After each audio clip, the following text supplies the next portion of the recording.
Dewan juri yang saya hormati, hadirin yang berbahagia, salam sehat buat kita semuanya. Orang tua cintai anak bagai mentari sepanjang hari. Izinkan saya Yobel Aiki Simanjuntak untuk berpidato pada hari ini. Saya adalah siswa dari SMA RK Budi Mulia Pematang Siantar yang ikut serta merasakan bagaimana pembelajaran daring itu sendiri. Judul pidato saya hari ini adalah Diriku Mampu Karena Hatiku Mau. Saudara-saudaraku, teknologi itu berkembang dengan sangat cepat. Dengan melihat fakta real saat ini, kini pembelajaran sudah dapat dilakukan dari jarak yang jauh. Kita menyebutnya sebagai pembelajaran jarak jauh atau pembelajaran daring. Teknologi menopang terjadinya hal ini. Ini menunjukkan bahwa teknologi memang sangat penting dalam membuat pembelajaran daring ini benar-benar terrealisasi. Belajar itu adalah perilaku atau potensi perilaku yang berubah, dia relatif permanen sebagai hasil dari pengalaman ataupun latihan yang diperkuat. Daring itu singkatan dari dalam jaringan, yang artinya daring itu merujuk pada sesuatu yang bersifat online. Urgensi berasal dari kata urgen, artinya penting, karena sifatnya mendesak sehingga harus dilakukan. Teknologi itu adalah hal-hal yang diciptakan untuk memudahkan kehidupan manusia, meningkatkan kenyamanan hidup manusia. Dari keempat pengertian tadi, kita dapat menyimpulkan bahwa belajar daring dan urgensi teknologi menggambarkan seberapa pentingnya teknologi itu dalam membuat pembelajaran secara online ini benar-benar terjadi. Saudara-saudaraku, sekarang dunia sedang dilanda oleh pandemi COVID-19. Virus ini memiliki dampak dan konsekuensi buruk bagi dunia. Untuk aspek pendidikan di Indonesia, ini juga terdampak. Sekarang kita tidak bisa lagi belajar secara tatap muka. Dan apabila ini dihentikan begitu saja, maka akan sangat berbahaya. Seorang ahli pendidikan Bapak Darmawan mengatakan bahwa guru memegang peranan penting dalam membentuk perilaku dari seseorang. Itu artinya, jika pendidikan di Indonesia karena pandemi COVID-19 dihentikan tanpa ada penanganan lebih lanjut, maka kami, generasi muda penerus bangsa nanti, akan hidup tanpa pendidikan, dan selain kami bodoh, kami juga tidak akan berkarakter. Untuk itu, pendidikan tetap harus dijalankan. Dengan adanya teknologi yang merupakan primadona dari dunia pendidikan saat ini, kini pendidikan tidak perlu dilakukan secara tatap muka, bisa dilakukan melalui pembelajaran daring. Dengan demikian, tanpa harus bertatap muka, kita tetap bisa belajar sebagaimana biasanya. Walaupun ada perbedaan-perbedaan, tetapi target pelajaran itu bisa tetap dicapai. Namun, ini tidak semudah yang dibayangkan.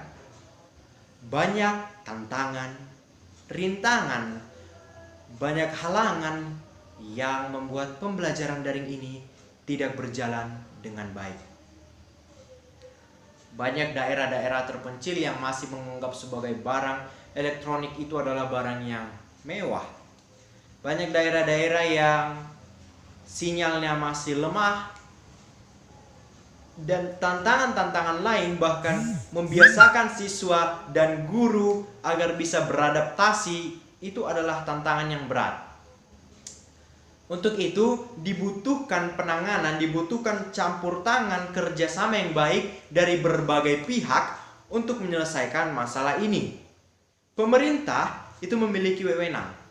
Pemerintah telah menunjukkan bahwa mereka sekarang sedang berusaha untuk membantu pendidikan Indonesia agar pembelajaran daring benar-benar terjadi. Pemerintah telah memberikan kuota gratis, kemudian melakukan pembangunan infrastruktur terhadap sinyal-sinyal yang masih lemah di daerah-daerah tertentu, kemudian pengawasan terhadap isu-isu pendidikan daring yang bersifat hoax, dan banyak hal kebijakan yang dilakukan pemerintah. Sebagai pengajar, tantangannya adalah beradaptasi. Pengajar tidak boleh lagi tidak tahu teknologi. Pengajar harus beradaptasi dengan cara baru dia mengajarkan pembelajaran kepada siswanya. Untuk orang tua sendiri memiliki peranan penting dalam mendukung anaknya secara jasmani maupun rohani agar anaknya memiliki inspirasi dari dalam dirinya sendiri untuk mengikuti pembelajaran daring itu dengan baik. Dan yang tidak kalah penting adalah kita, siswa. Siswa-siswi Indonesia nantinya akan menjadi generasi penerus bangsa. Sekarang sedang ditantang dengan bagaimana tetap harus belajar dalam kondisi pandemi COVID-19 demi meningkatkan kualitas bangsa ini nanti. Dibutuhkan siswa-siswa yang tetap mempertahankan potensi dirinya, memaksimalkan apa yang ada agar dirinya tetap tidak ketinggalan tentang pelajaran pendidikan meskipun di tengah pandemi COVID-19. Kita telah melihat masalah besar yang dihadapi pendidikan saat ini. Kita juga telah melihat solusi yang tepat untuk menyelesaikannya. Namun saudaraku, solusi tidak akan bekerja dengan maksimal kalau manusianya tidak memaksimalkannya. Solusi akan benar-benar menjadi solusi ketika kita benar-benar menggunakan diri kita, hati kita, menyiapkan segalanya agar solusi itu benar-benar bisa menyelesaikan masalah ini. Dibutuhkan kesiapan hati, kesiapan diri dari berbagai pihak, seperti yang dijelaskan sebelumnya. Dengan kesadaran diri itu, kesadaran dari masing-masing pribadi, maka solusi ini benar-benar menyelesaikan permasalahan pendidikan Indonesia.